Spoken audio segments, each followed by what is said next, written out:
a lot of money for no reason. And I'm like, it just pisses me off. And then you're good. Take a break. Take a break. Yeah, take a breather. Wanting to see me fail for literally like fucking nothing. Like they're suing me for something I didn't do. Mike Tyson just leaked a bizarre message to Jake Paul after Jake's been seeking forgiveness while crying on podcasts and interviews. Yeah, Jake's out there shedding tears like he's the biggest victim in the world. And sure, some people are feeling sorry for him. But let's be real here. Mike Tyson's not buying any of it. The guy's got a radar for seeing through people's masks, and he's not about to let Jake off the hook. Honestly, it's pretty hilarious how Mike is the one pulling the strings and exposing Jake to everyone.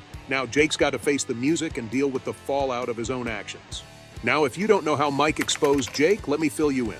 So, Mike Tyson dropped a bombshell on the boxing world, releasing audio recordings that have Jake Paul in hot water. The tapes capture a private conversation between Jake and his secretary, and it's a jaw-dropper. Jake's not talking strategy or training here. No, he's discussing how to fix his recent match against Mike Perry. Yeah, the news is true, folks. I, Jake Paul, will be fighting Mike Perry, Tampa, Florida, July 20th. Yeah, you heard that right. The YouTuber turned boxer is caught red-handed, plotting to bribe the referee to ensure his victory. In the recordings, Jake's voice is clear as day. He's scheming, planning, and downright manipulating. He believes he's in the clear because he canceled his fight with Mike Tyson. With Tyson out of the picture, Jake feels untouchable, free to play puppet master in the ring. It's a bold, brazen move that shows just how far he's willing to go to secure a win. The conversation is almost surreal. Jake's confidence is chilling as he details his plan to his secretary. There's no hesitation, no doubt. He talks about bribing the referee like he's ordering lunch. It's just another part of his strategy, another step to cement his status. But this isn't just any win he's after. He wants to secure his place in boxing by any means necessary, even if it means bending the rules until they break. The implications are enormous. Jake Paul, once seen as a controversial but legitimate contender, is now viewed as a pariah. His victories are tainted, his reputation in tatters. The trust he's built with his fans, shaky at best, is now completely shattered. The boxing world is no stranger to controversy, but this scandal is on a whole new level. Prominent figures in the sport have not held back in expressing their disgust. On July 12, 2024, former heavyweight champion Lennox Lewis tweeted, "This is a disgrace to our sport. Cheating and bribery have no place in boxing. Jake Paul must face the consequences." His words echo the sentiments of many who believe that Jake's actions have tarnished the integrity of the sport. Adding fuel to the fire are the comparisons to Jake's previous steroid allegations. In December 2023, rumors surfaced that Jake had used performance-enhancing drugs in his bout against Tommy Fury. Although he vehemently denied the accusations, the whispers never fully died down. The leaked audio recordings have resurrected those doubts, casting a long shadow over his career. Prominent boxing analysts have also weighed in, dissecting the implications of the scandal. On July 13, 2024, ESPN's Stephen A. Smith delivered a scathing critique on his show, saying, "Jacob Paul has not only disrespected his opponents but the entire boxing community. This is beyond unacceptable. It's criminal. The sport deserves better." Retired boxing legend Oscar De La Hoya also chimed in during an interview with DAZN on July 14, 2024. "I've seen a lot in my years in boxing, but this is a new low. Fighting is about honor, discipline, and respect. What Jake Paul has done spits in the face of every fighter who has ever stepped into the ring with integrity." His comments underline the deep disappointment felt by those who have dedicated their lives to the sport. The World Boxing Council, WBC, released a statement on July 15, 2024, expressing their intent to investigate the allegations thoroughly. "We are committed to upholding the highest standards of integrity in our sport," the statement read. "The accusations against Jake Paul are serious, and we will ensure that justice is served." This move by the WBC indicates that the repercussions for Jake could be severe and far-reaching. Jake Paul's recent appearance on the Impulsive Clips podcast has added another layer to the unfolding scandal. On July 21, 2024, Jake took to the podcast, a familiar platform hosted by his brother Logan Paul, to make a desperate plea for forgiveness. It was a raw and emotional session that saw Jake break down in tears, attempting to sway public opinion amidst the firestorm ignited by the leaked audio recordings. And like wanting to see me fail for literally like nothing. Like they're suing me for something I didn't do. From the moment Jake appeared on screen, it was clear this was not the brash and confident persona fans were used to. Instead, viewers saw a visibly shaken Jake Paul, eyes red and voice trembling. "They treated me like a criminal," Jake said, his voice cracking. "The investigators were harsh and their attitudes were demeaning. They didn't care about my side of the story.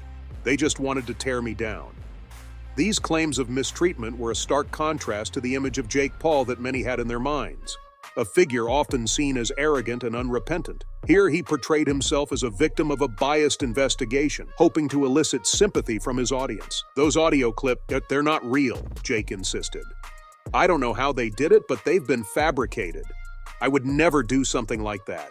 Never." His assertions about the clips being fake were bold, especially considering the extensive verification process they had undergone. However, the backlash was equally intense. Detractors saw Jake's emotional display as a strategic move to manipulate public perception.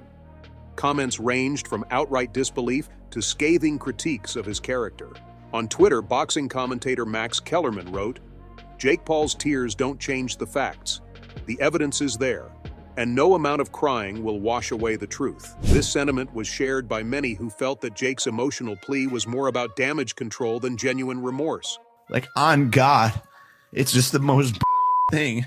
And I literally had to pay them a lot of money for no reason. And I'm like, it just pisses me off. And then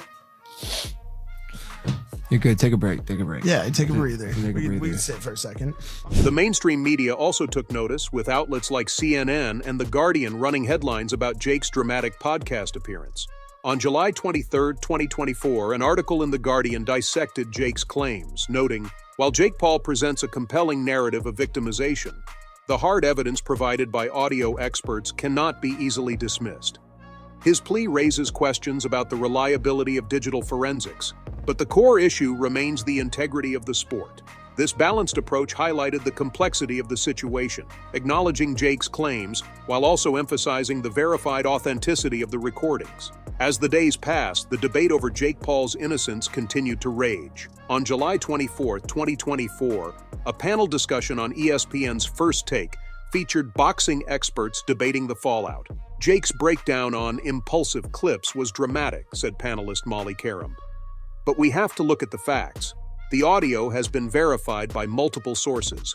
His emotional state doesn't change the evidence against him." This focus on the facts versus emotions underscored the broader dilemma facing the boxing community, reconciling Jake's public persona with the allegations against him. Mike Tyson wasn't playing around. He brought in the big guns, renowned forensic audio analysts from the National Center for Audio Forensics. These experts are top-notch, known for their rigorous methods and impartiality.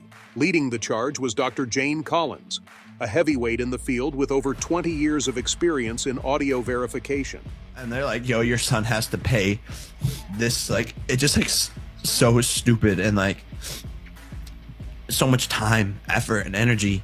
And it's like, The verification process kicked off with a thorough examination of the audio files. On July 26, 2024, Dr. Collins and her team received the original recordings, ensuring there were no alterations or tampering. They started with the metadata, basically the DNA of the recording. This includes information about when the recording was made, the device used, and any modifications. The metadata confirmed the recordings were made on the dates claimed by Tyson, matching the timeline of events perfectly. On July 28, 2024, Dr. Collins released an initial report stating, "Our spectral analysis shows no signs of digital manipulation. The audio recordings are consistent with genuine, unedited conversations." But they didn't stop there. Dr. Collins explained, "Voice recognition analysis leaves little room for doubt. The match to Jake Paul's voice is nearly perfect." On August 1, 2024, the NCAF team conducted a peer review of their findings. Peer review is a big deal in forensic analysis. It ensures the conclusions drawn are robust and withstand scrutiny from other experts. The panel of independent audio forensic specialists unanimously agreed with Dr. Collins' findings. Their report concluded, The evidence presented is comprehensive and convincing. The audio recordings are authentic and unaltered. Mike Tyson's reaction to Jake Paul's tearful pleas for sympathy was as blunt and unyielding as the punches that made him a legend. Tyson's tone was firm and unwavering. Jake Paul can cry all he wants, but it doesn't change the fact that he tried to cheat, Tyson said, his voice carrying the weight of a seasoned fighter who's seen it all. This isn't about being treated unfairly. It's about being caught red-handed trying to manipulate the sport for personal gain. Tyson's disdain for Jake's behavior was palpable. He didn't see the younger fighter's tears as a sign of genuine remorse, but rather as a strategic move to garner public sympathy. He's playing the victim, trying to sway public opinion with his tears, but real fighters don't cry when they get caught doing something wrong. They own up to their mistakes and face the consequences. But what do you think? Are Jake's tears genuine, or is it all just a ploy? Well, I believe you can see through the smoke and mirrors. So, hit the comments with your thoughts below.